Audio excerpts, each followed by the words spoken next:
Capoeira is more than a dance, more than a fight. One of Brazil's most successful cultural exports. Some of the most powerful combat traditions on Earth didn't disappear. They were never recognized in the first place. Across West, Central, and North Africa, entire martial systems evolved for centuries.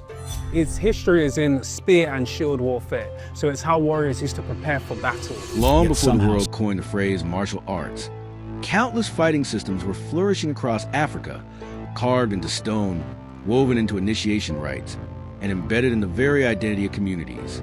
These traditions existed in plain sight, yet somehow they were omitted from the global story, overshadowed by the arts that eventually captured international attention.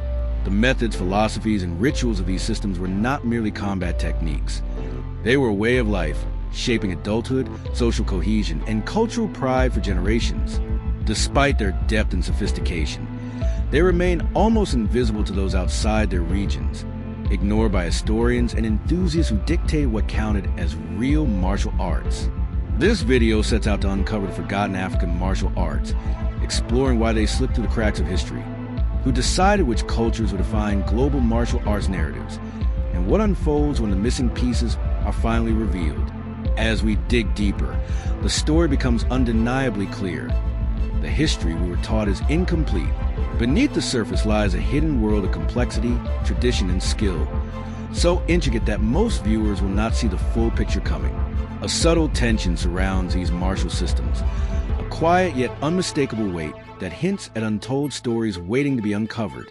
From the very first encounter, it becomes evident that there is a larger narrative underlying these practices, a narrative shaped by communities rather than formalized institutions, by memory rather than manuals, and by purpose rather than global recognition. These are not marginal arts or minor curiosities.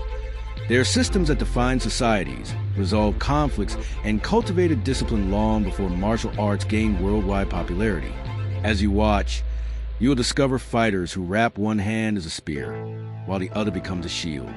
Communities whose wrestling traditions represent collective pride, and stick fighting techniques carved into ancient Egyptian reliefs that endure through centuries. These are not isolated or peripheral traditions. They are the living remnants of a rich cultural heritage that has been overlooked, misclassified, and undervalued for far too long. The deeper we explore, the more evident becomes that African martial arts possess technical sophistication, ceremonial depth, and community integration equal to any globally recognized system. Yet, they were left out of the narrative not because of their simplicity, but because the structures through which they existed, oral transmission, mentorship, and environmental adaptation, did not fit the categories outsiders were expecting. In this video, we will trace the journey of these martial systems, from their origins in local communities, through their survival against centuries of colonial disregard, to their resurgence in the digital era. Along the way, we will uncover the technical brilliance, cultural significance, and historical impact of arts that have remained invisible to the global consciousness for too long. By the end, you will understand not just the techniques themselves, but the broader story they tell about identity, resilience, and cultural memory. This introduction sets the stage for a deeper exploration of African martial arts, inviting viewers to question the history they thought they knew and to appreciate the complexity, sophistication, and beauty of traditions that have quietly endured, waiting for the world to finally notice. The shadow behind traditions. Across the African continent, there exists a collection of martial arts that have long been hidden in plain sight, quietly shaping communities, individual identities, and cultural legacies for centuries. These systems, Dambe, Lutte Tradionnelle, Engolo, Tahtib, Nuba wrestling, and others, carry with them not only a repertoire of techniques, but also rituals, social functions, and communal meanings that far exceed what most people outside their regions can imagine. Yet, despite their depth, these traditions were largely ignored by the global martial arts conversation for reasons that reveal as much about history as they do about the arts themselves. From the very first moment of encountering these practices, one senses that a bigger story lies beneath the surface. Unlike systems that traveled through standardized schools, manuals, or films, these African martial arts evolved organically, tied to the rhythms of daily life and community life. They were born in villages, along riverbanks, in open fields, and at festivals, places where combat was not a separate activity, but an integrated part of social cohesion, celebration, and survival. This contextual foundation gives the arts a unique tension.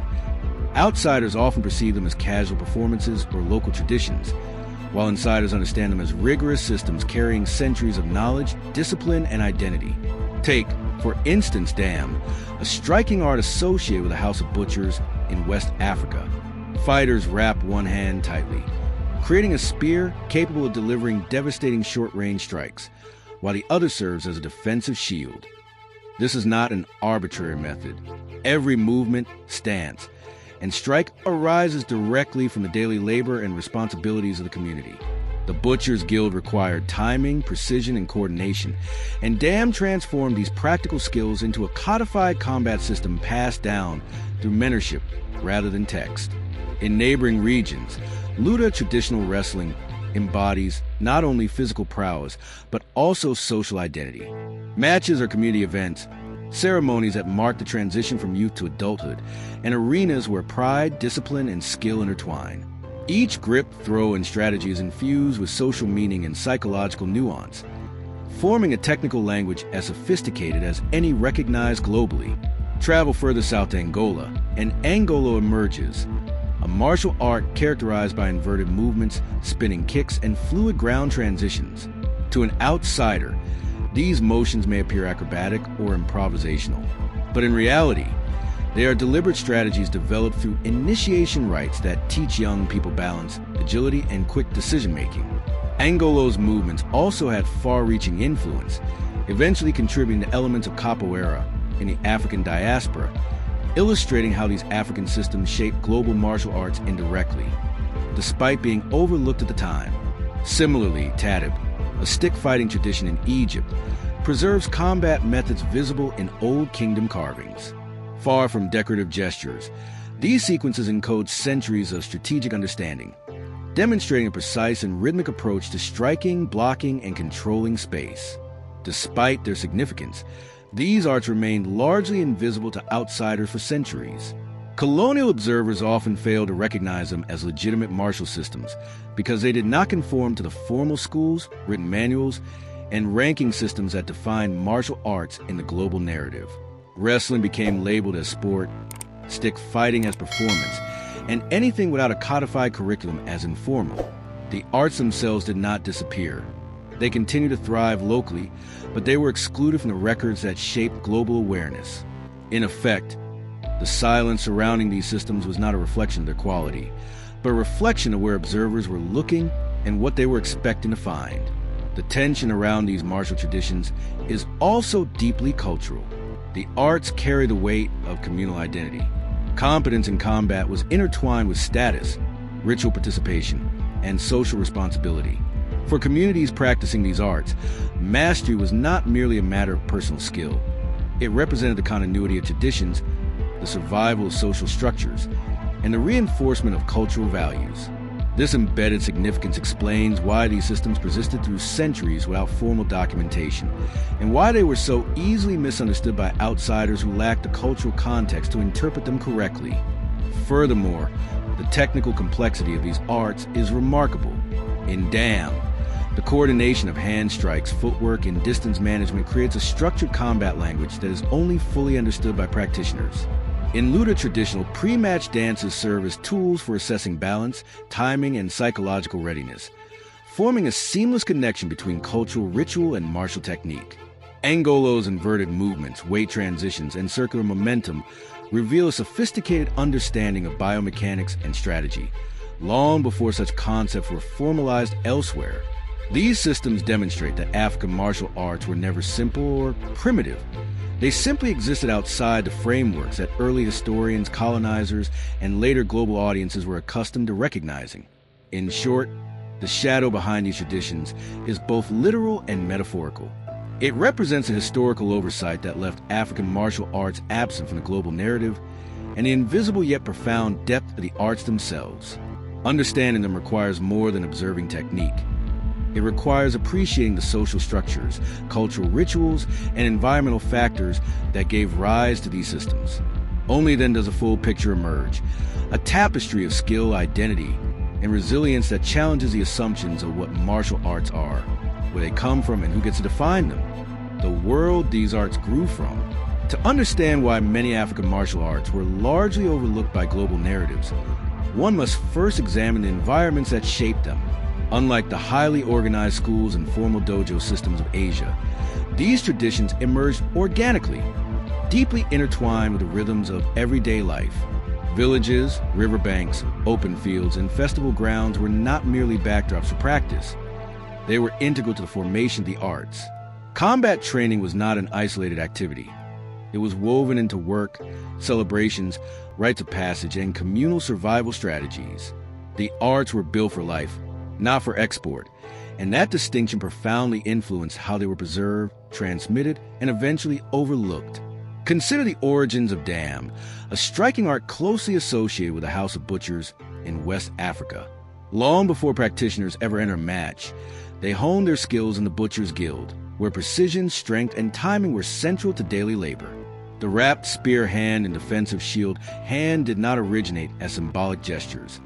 They emerged from functional necessity, honed by repeated physical engagement in real-world tasks. Every movement in Dambe reflects a direct connection to the social role of its practitioners, illustrating how martial arts can be an extension of daily labor rather than an abstract discipline. Similarly, Lutte Traditional wrestling developed in regions where communal gatherings reinforced social bonds and marked rites of passage. Wrestling was not merely sport, it acted as a social anchor. Youth were initiated into adulthood through matches that tested skill, strength, and composure, often within the context of large community celebrations. Victories were personal achievements, but they also represented the collective pride of entire villages. This dual purpose of personal skill and social identity exemplifies how African martial arts function as both technical systems and cultural institutions simultaneously. In southern Angola, Engolo emerged through youth initiation rituals along the Kuan River.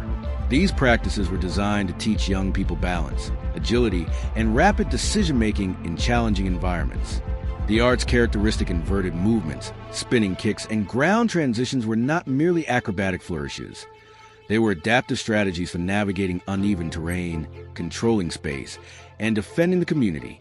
The techniques were embedded within ceremonies that guided youth through societal transitions, ensuring that martial prowess was inseparable from communal responsibility and cultural understanding. Engolo also demonstrates how martial practices could influence broader cultural movements. As descendants of these communities migrated, elements of Engolo traveled with them, eventually surfacing in Afro-Brazilian systems like capoeira, illustrating a long-distance continuity that defied colonial disruption. In Somalia, Istunka preserved ancient combat techniques through the context of New Year festivals. While the tools evolved, wooden sticks replaced heavier weapons and ceremonial structures guided performances, the core movement patterns, timing, and tactical principles persisted. What may appear to outsiders as celebration was, in fact, a living archive of combat knowledge. This highlights a key aspect of African martial arts. The art is inseparable from the cultural and temporal context in which it exists. Without understanding the rituals, festivals, and social structures, one cannot fully appreciate the depth of the system. A similar principle applies to Tahtib, the Egyptian stick fighting tradition. Military preparation in the Old Kingdom carved its methods into stone, providing evidence of organized sequences, defensive strategies, and offensive strikes that were far from improvisational. The continuity between ancient carvings and modern practice demonstrates how these systems survived for millennia without relying on written manuals. Mentorship, memory, and communal reinforcement replaced formal documentation, ensuring the arts remain robust and meaningful within local contexts. The environments that shaped these systems also explain why they did not initially spread like Asian martial arts. Cultural integration was key. African arts were designed for local needs, not global dissemination. Practices thrived in open spaces, leveraging natural terrain for training and integrating seamlessly with the life cycle of communities. Nuba wrestling, for example, followed agricultural rhythms, transforming harvest festivals into intensive training periods. Muzang and the Venda community maintained spaces and rules for consistent practice, preserving the art through collective effort rather than individual competition. These examples reveal that African martial arts were not unstructured or primitive, as outsiders often assumed. They were finely tuned systems adapted to specific environmental, social, and ceremonial contexts. Colonial observers, seeking codified schools, written manuals, and formal rankings, failed to see the systems in front of them. Wrestling was written off as sport, stick fighting as performance, and anything that did not conform to Western expectations was labeled informal or irrelevant. Yet the arts themselves continued to evolve and thrive. The disconnect was not due to a lack of sophistication, but to the inability of outsiders to recognize alternative modes of transmission, pedagogy, and purpose. African martial arts survived through observation, mentorship, festival cycles, and community integration, forming rich ecosystems that balance technical mastery with cultural continuity. The lesson of these origins is profound. These arts were not designed to impress outsiders. They were designed to serve their communities. Combat, ceremony, identity, and survival were inseparable. Understanding them requires looking beyond written structures, global recognition, or popular narratives, and appreciating the intricate relationship between environment, culture, and technical innovation. The land, the festivals, the labor, and the rites of passage all shape the movements, strategies, and rituals that have endured to this day. In essence, the environment was a teacher, the community was a curriculum, and life itself was the training ground. This integration is why these systems develop such technical depth, cultural resonance, and resilience, despite being largely invisible to the global martial arts world for centuries. Their invisibility was not a reflection of inadequacy. It was a reflection of perspective. The deeper one looks at the environments these arts grew from, the clearer it becomes that African martial traditions were always sophisticated, purposeful, and enduring. The technical language and precision of African martial arts. When outsiders first encounter African martial arts, it is easy to misinterpret what is happening. Movements may appear loose, improvised, or even chaotic, but upon closer examination, it becomes abundantly clear that every motion, stance, and sequence is deliberate, refined, and shaped by generations of practice. These arts are not random assemblies of strikes or kicks. They are sophisticated systems encoded with strategy, rhythm, and purpose. The language of these movements is technical in the same way any global martial art is, but exists primarily in practice, community, and ritual rather than on paper. Understanding this language requires a willingness to look beyond manuals, belts, and codified ranks, and to appreciate how African martial systems communicate technique, timing, and tactical thinking through motion itself. Take Dambe, for example. The so-called spear hand is not a flashy gimmick. It is a highly conditioned tool of striking. Fighters hit hardened surfaces, packed sand, or tree trunks to develop a compact, powerful punch capable of delivering precise impact. Every strike is complemented by the shield hand, which maintains balance, controls distance, and disrupts the opponent's rhythm. Footwork is integral, guiding opponents into positions where the spear hand becomes most effective. This level of coordination demonstrates that Dambe is far more than raw aggression. It is a carefully structured system optimized for both offense and defense. The sophistication exists entirely within the body and mind, transmitted from mentor to student over years of deliberate practice. Lutte Traditional wrestling adds another layer of complexity. Before matches, wrestlers perform dances that outsiders may dismiss as cultural decoration.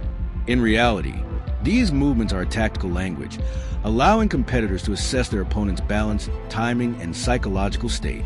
Some variations allow striking, requiring wrestlers to fluidly transition between close grappling and long-range techniques. The subtle shifts in weight, the angles of the body, and precision of grips all mirror principles found in globally recognized wrestling systems. The artistry lies not only in the physical skill, but also in the integrated mental and social intelligence the wrestlers develop through the ritualized preparation. Engolo presents a completely different technical paradigm. Its inverted stances, spinning kicks, and ground-based pivots are often mistaken for acrobatics. In reality, they are highly strategic movements designed to create unpredictable angles of attack, control space, and manipulate opponents' timing. Weight is constantly transferred across hands, feet, and shoulders, using gravity and momentum as integral tools rather than constraints. Fighters learn to exploit openings that most martial artists never anticipate, demonstrating an advanced understanding of biomechanics and physics embedded in centuries of practical experience. These movements also preserve continuity with diaspora martial arts like capoeira, revealing how African innovations traveled across continents, influencing global combat techniques in subtle yet profound ways. Tahtib, the Egyptian stick-fighting tradition, highlights yet another form of technical language.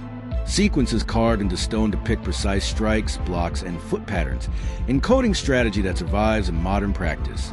The stick is treated as an extension of the body, moving with rhythm and breath to create control over distance and speed. Timing is critical. Every motion is part of flow that balances offense and defense in real time. Observers who see Tahtib only in festival contexts might assume these actions are ceremonial or decorative, but in truth, they are living embodiments of combat knowledge preserved through ritual, mentorship, and community continuity. The deeper insight here is that these arts were never meant to conform to the formats outsiders expected. There are no standardized belts, no printed manuals, and no formalized international competitions. Instead, African martial arts relied on community structures, mentorship, and ceremonial repetition to transmit knowledge. Elders guided the youth. Festivals became training periods, and villages functioned as living dojos. Techniques were reinforced through observation, practice, and oral instruction, creating a sophisticated internal structure that existed entirely in action rather than in abstraction. This technical sophistication is not only historical, it remains alive today. Dambe practitioners continue to train using spear and shield techniques, refining timing, distance, and rhythm exactly as their ancestors did. Lutte Traditional wrestlers maintain the pre-match dances and psychological strategies that have guided generations. Engolo's inverted movements are still passed down through direct mentorship in Angolan communities, while Tahtib sequences remain closely tied to the rhythms encoded in ancient Egyptian carvings. Even without formal documentation, these systems function with precision, logic, and depth equivalent to any globally celebrated martial art. A key point emerges. Complexity does not require codification to exist. The sophistication of these arts was never absent. It was simply invisible to those looking for written proof, formal rankings, or exported systems. The arts were meticulously structured within the frameworks of their communities, designed for practical effectiveness, and reinforced across generations through social and cultural integration. When observers slow down the movements, study the biomechanics, and interpret the rituals, the precision and technical depth become undeniable. What once looked improvised now reads as a fully articulated system of strategy, balance, and control. Ultimately, African martial arts challenge the conventional notion of what it means to document or define a martial system. They remind us that mastery, structure, and sophistication are not contingent on external recognition, but on the internal logic and cultural relevance of the practice itself. Every strike, throw, spin, and foot placement carries intentionality, demonstrating that these forgotten systems were never primitive. They were historically misunderstood. The technical language of African martial arts is alive in motion, ritual, and memory, waiting for those willing to truly see and understand it. What we've uncovered today is more than just fighting techniques. It's a story of resilience, identity, and cultural memory. African martial arts were never lost. They were simply waiting for the world to notice their depth, precision, and influence. Each movement carries centuries of knowledge. Each ritual holds lessons in discipline and community, and each tradition connects the past to present in ways that are truly inspiring. As you reflect on these stories, remember that history is not only written in books, it lives in people, in motion, and in the rhythms of daily life. These arts remind us that every culture has its own wisdom to share, and sometimes the most profound knowledge is hiding in plain sight, waiting for someone curious enough to see it. So, whether you practice martial arts, study culture, or simply appreciate human ingenuity, take this as a reminder. Look deeper, honor the unseen, and never underestimate the power of traditions that have quietly shaped the world. The forgotten African martial arts are back in the conversation, not as footnotes, but as foundations, and they have a story that deserves to inspire everyone.